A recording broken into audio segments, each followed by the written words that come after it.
Ladies and gentlemen, welcome back to the finest Dawn of War Soulstorm casts this side of East Yorkshire. And today we've got a 1 vs 1 on Tranquility's End. Playing on the southern side as the Orks, we've got Mad's Warden. And playing on the northern side as the Tau Empire, we have got Tron. Tron will be opening up a couple of stealth suit teams, a jetpack research, a Tau barracks, and a generator. Whereas Mad's Warden is going to go for a triple helping of Slugger Boys, a generator, and a boys hut. So we're thinking, Mr. Landshark, what are you doing on Soulstorm? Unification has just came out, and, you know, that's what all the goodness is. Boss. I'm telling you now, boys and girls, we've got a limited amount of time to record and such. And, well, the Unification people did like another update thing, because there was problems with the website or something. I don't quite understand the technical issues. I'm not a technical man. All I know is that shenanigans are happening, and boss. Unification will be happening more in the future. But for now, we've got some good old-fashioned Soulstorm and Mad Warden throwing down some Slugger Boys straight away. Although you can't see the infiltrated stealth suit teams. In fact, we will swap over to the Tau people so we can see what they're up to. And what are you going to be opening up with? You are going to be going for a Crew Carnivore squad, first and foremost. Able to hustle with the muscle. There's the Slugger Boys in the early game. And I assume then you're also going to go for a Tau Commander. Yes, you are. So some powerful ranged options with some meaty fists on the front lines. This poor Earthcast builder's got nothing to build upon at the moment. And with 3 Slugger Boys coming from Warden, he's keen to capture as much as he can while putting a bit of pressure on the Tau themselves. Will be stuck with the stealth suit team over here. However, a big mech will be able to sniff those guys out with his infiltration detection. But the Slugger Boys not really messing with the Crew Carnivores at the moment. They're going on a bit of a journey to see what they can see. What they can see is a bad time in the pipelines for them. Crew not going to try and keep on top of them, but bash them, or blast them, should I say, with their weapons before then engaging in a light luncheon. Happy boys they are, munching on the flesh of the Orks. Big mecha's coming over to avenge them, apparently. Don't know how I feel about this, but in a mad 1 vs 1 in close combat with the Tau Commander, that Ork big mech will have a grand old time. Tau Commander going to run as quickly as he can away from them. Orks attempting to build a ballistic post over here, but the stealth suit team denying them the access point there. But the Orks have managed to claim their strategic point down here. So at the moment, map control-wise, the Orks have got it. Stealth suit having to run away as the big mech waddles back down. Got to keep their small and slight frames away from the keepers of that big mech.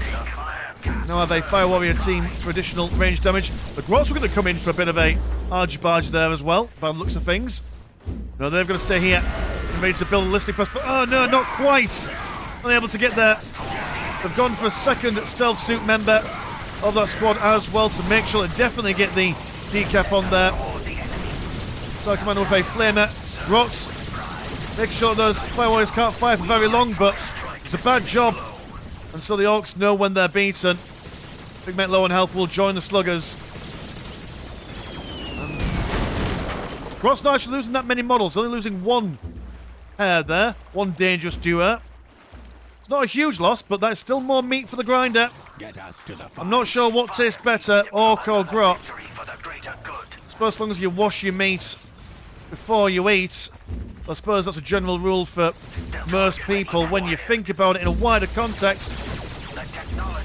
No critical location for these Slugger Boys. Tau Commander is not a big fan of what they're up to. Relic being captured. And current economy is 68 and 10 compared to 86 and 10 at the moment. Orks have got the pile of guns requisite number for their Ork cap if they want to go for it, but it looks like that they've only really gone for... Oh no, there's a Shooter Boy squad. I was wondering, the all-important Shooter Boy squad for Tier 1 is necessary. And the Orks are apparently not building things, just summoning explosives. Which, fair play to them. You know, you gotta get your joys where you can. And these Crew Carnivores are just maximising their gains. Already on 141 plus health at the moment. Without the big shooters, Not going to contend with these fire warriors in any way, shape, or form. But, alright, no, going to go for the Storm Boys before the big shooters. I suppose even with the big shooters, the Orc shooter boys are going to struggle a bit. But you won't need to have a firefight with your enemy if they're not firing back at you. Storm Boys ready for a fight. We'll get on top of those fire warriors, but beautiful splitting of the two, so the Storm Boys can only jump on one squad at a time. Another Slugger Boy squad there, ramping up to the front lines. Force those guys back. Tower Fire Warrior, no, Tower Fire Commander, or just the Commander really, of any description, showing what they could do. The additional help, keeping the crew alive and well. Sure boys are doing all right for health there. Second Storm Boy squad causing a ruckus. And the tower struggling to keep their forces alive for now. Then again, the Orks are taking a bit of a pounding as well. If only their listening post was upgraded, they could kind of just wander around here, do their own thing. Your boys flash on forward. Get a squad wipe on the Tower Warriors there. Now got the path to enlightenment. Something I don't think you've got much of the, I mean, you've got money. You're going for a broadside battle suit. For why? Mr. Trun, for why? If anything, you'd be forgiven for getting another squad of Croup Carnivores on the consideration that you put so much effort into feeding them properly. Well, I suppose maybe it's because you're a tasty target. And maybe it's the knockback from the missiles as well. That might be a thing as well. Some people are a big fan of the broadside battlesuit, but if you're watching my videos for a while, you'll know that I'm not a fan. I don't consent. Not in agreement. But there's a fresh squad of Tower Warriors. The squad over here still on the run, but the Orcs seem to have been beaten back for now. Listing post over here being bashed by the Storm Boys. And the remnants of the Sluggers been sent to the next realm. Advanced pulse rifle for more range damage on those Fire Warriors. They've lost their listing post here. And that's going to be tough for the Tau. Their units are quite expensive in the grand scheme. I mean, what? Even the crew are 45 to reinforce. So nothing's cheap in Tauland. Inflation has hit the Empire, much like everywhere else, really. But the commander has got his missiles. Just in case the Orcs think about going for any kind of vehicular play, but no, Nob Squad instead. Yeah, really low economy, considering for what they want. What do you want? More eating from the Croots. Storm Boys. That's not 7 models. Ah, that's 7 plus 4. That's a number. Number that I'm not going to try and work out at the moment. Not mid-cast at the very least. Get another one down. And the tower going to have to respond to this fast attack. By the time the Warriors come down over here, the Storm Boys can just fly away somewhere else. But Devilfish Troop Carriers, a mighty fine choice, considering that they are 50 blue and 75 green. Value for money, check. Cheap as chips. Well, not chips these days, again, inflation, but it is something. Another listing post down there, very unfortunate. Don't have the firepower necessary to kill this many Orcs at speed. Over the Fire Warriors now out in force. But they're going to have to hide back into the Devilfish Troop Carrier if they want to live. This major aggression from the Orcs, keeping the Tau on the back foot for now. But they've got quite a sizable firing line at the moment. Storm Boys are dying quite significantly. 6 minutes until taking hold victory. Big Mech thinking of coming around for another go. However, the Tau seem to have a bit of better bearings. Having that third and final Devilfish Troop Carrier, the Tank Buster Squad, Not infiltrated yet there. Group carnivores now almost. Would I say that's double their health practically at this point? They're still going to struggle staying alive with this amount of firepower coming towards them, but a target marker on those knobs forced them back, and what a remarkable display of defensive prowess from Tron here. Those triple Delphish troop carriers. Or was that triple or did 2 die? No, one's alive, but it's over here. It's been forgotten about. 5 minutes Unfortunately. until take and hold victory. Well, the tower's economy is 56 and 30. The Orks is 120 and 20. You see some Mega Armor knobs as well. We'll watch from the tower perspective just so we can see all the infiltrated units. It's going to be an uphill battle, to say the very least. I'm not too confident with the tower at the moment. They're going to need to get their econ quick, sharpish done. Relying on those troop carriers, as long as they don't forget about this one. It's a problem with infiltrated units is that because they blend into the background, sometimes you don't see them yourself. I mean, maybe it's a case of just relying on these 2 natural choke points. The Orks are massing their infantry and make the maximum use of that. That strategy doesn't work as well in Definitive Edition on the count of the improved flight or movement path, sorry. Fire Warriors keeping out of harm's way from the knobs by piling back into the troop carrier. Coming up just before it explodes, actually, so avoiding being scattered around. Very nice little touch there. Brutes are just on the warpath. These knobs have been cut down to size. They've got the teleport down, and that's a full squad wipe right there for you. But Mega Armor knobs, which are twice the trouble, but also super duper expensive. If they can kill these guys as well, that's a heavy investment for the Orks gone. Not the fastest knobs neither, although mind you, when they activate that go faster ability, that is an issue. The group keeping on top of the shooter boys for now. Tau Commander still relatively healthy, using the repositioning power of those Devilfish. Mega Armor knobs taking damage, one model is down, another soon to follow. But bear in mind there's lots of negative cover knocking on around here as well. So that'll be increasing the amount of damage that they're intaking. Once they kill that Mega Armor knob, there's no infiltration detection. That will go down, although the tank buster manages to get one last salvo in there before they lose sight of it. The tower, a little bit of an improvement in the economic section. Having to regain some aircraft builders. Stuff that they definitely don't want to be spending money on at this time. I mean, maybe as some counterplay, it might be an idea to upgrade your stealth suit teams with some fusion blasters and try and perk your product the Orks just to keep them on their side of the map for the moment. I mean, the Orks can just... I mean, it'll take them a little while to rebuild all the stuff that they've lost. And they've lost a significant amount of stuff. 2 minutes until taking hold victory. No, not impossible to keep them on their backside. It's the aggression. I suppose the stealth suit Shaspia comes off a little bit of building damage. Well, he's dead now. But he was there for a brief moment. As are we all.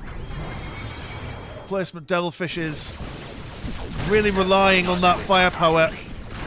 And while on their unit count, it doesn't say that they do all that much. They've got, you know, 3 separate weapons on their front.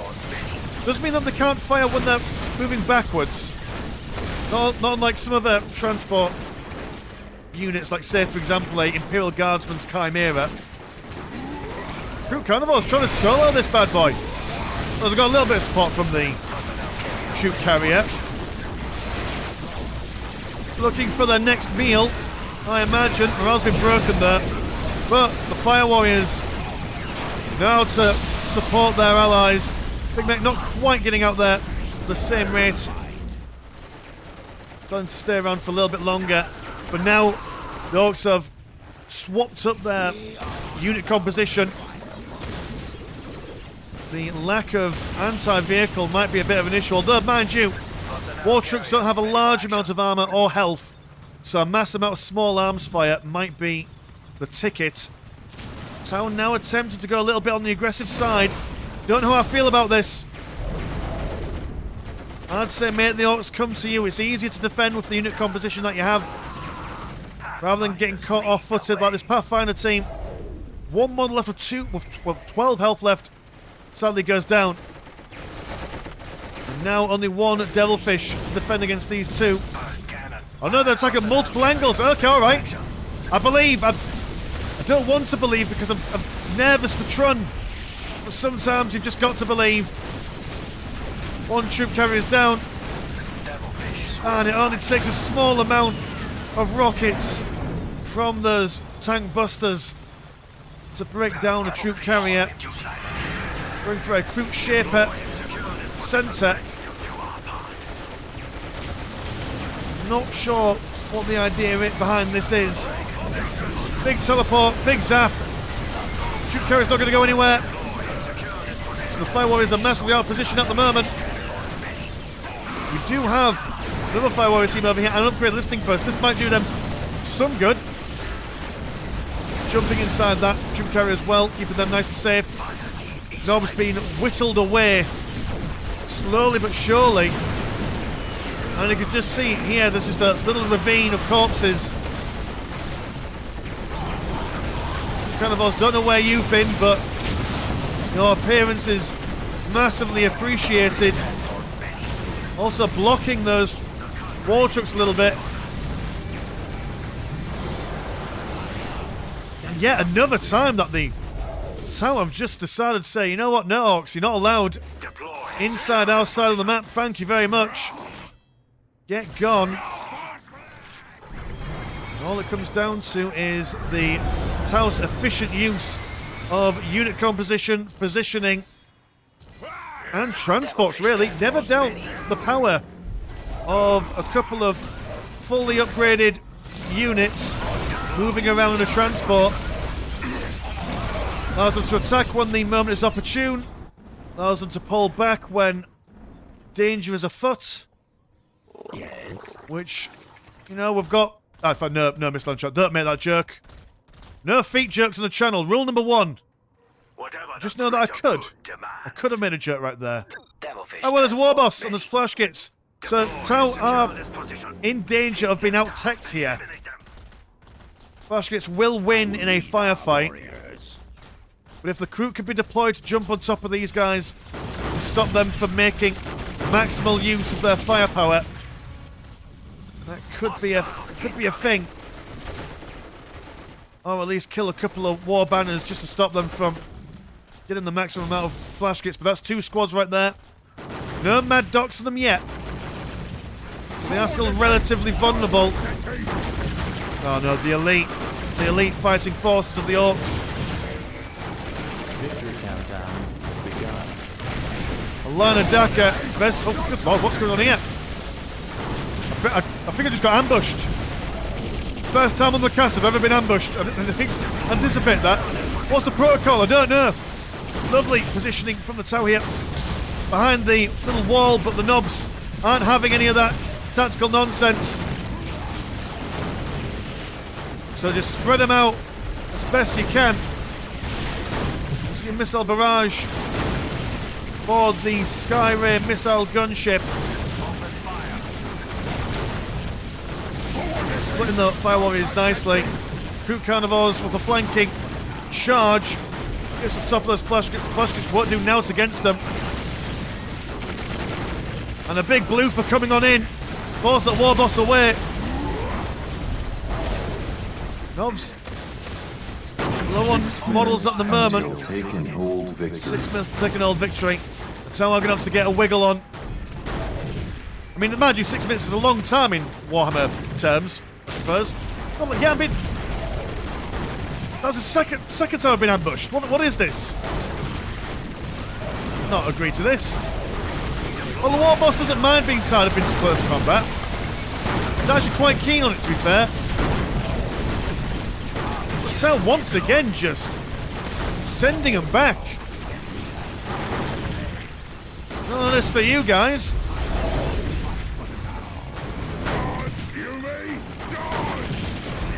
Brute Carnivores, the real MVPs of this match. I've gone a little bit further forward though. Mad Doc is now here to keep these guys from death's door. The Drone Harbinger. Yeah, I see, because the Tau not being able to get the maximum amount of requisition on account of having a lack of map control, having to go for a vehicle-heavy composition just because of the large amount of excess green money that they've got. Brute Carnivores maybe overextending just a smidgen. Not sure how I feel about this, but they've gone for a second squad of Brute Carnivores actually, lacking the firepower to back them up. Off in the distance, we do have a lot of drones going off on their own life journey. Should really be coming over and assisting. I suppose they know that they're a bit done here. The Orks can just keep coming back and back with tier 3 units. So they've got to make some sort of desperate play. Tapping just back into their base. Can the Drone Harbingers do anything really? Oh, it was a bold strategy, but I don't know if it was the right one. It's little guns, 4 minutes little floaty pizzas. Yeah, this is inappropriate. Inappropriate ambushing. Maybe because I'm playing this from the mod manager, which is why there's no clouds and stuff. Another beautiful blue fet. Get him right on top of that war boss.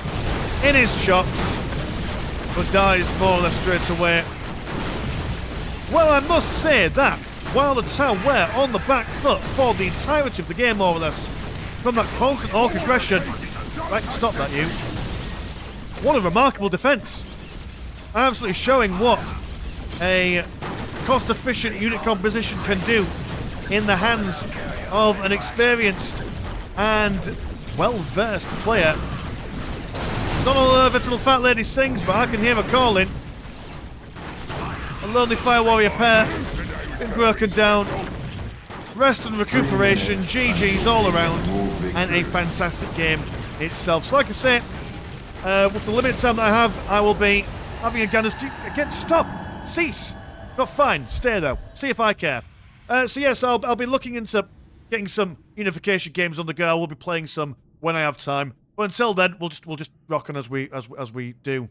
There we go. So cheers, boys and girls, for watching at home. And if you want to support the channel, have a look at the old Patreon. £1 a month gets you 1 game a week, and there is also Discord, where Discord things happen. Links in the description as always. My name is Landshark. Pleasure's always never short. And I'll see you in a bit. Peace.